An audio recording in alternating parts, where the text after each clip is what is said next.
CBSE নিয়ে supreme কোর্টের রায়,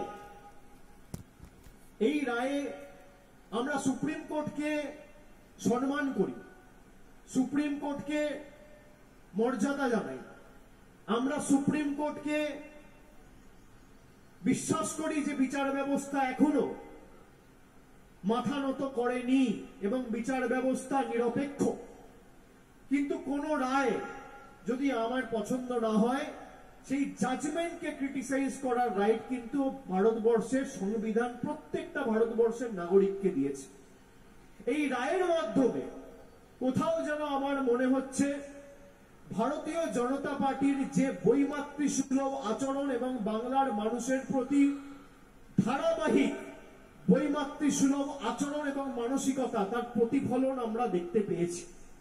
আমি কেন বলছি, আপনি দেখুন, প্রায় 59 লক্ষ জব কার্ড হোল্ডার, 10 জন 15 জন ভুল করেছে, 60 লক্ষ গরিব মানুষের টাকা বন্ধ। অন্যদিকে আপনি দেখুন, বাড়ির ক্ষেত্রে কোথাও কোনো যদি সরকারের কাছে কোনো কমপ্লেন এসছে, তৎক্ষণাৎ সরকার ব্যবস্থা নিয়েছে, তদন্ত করেছে।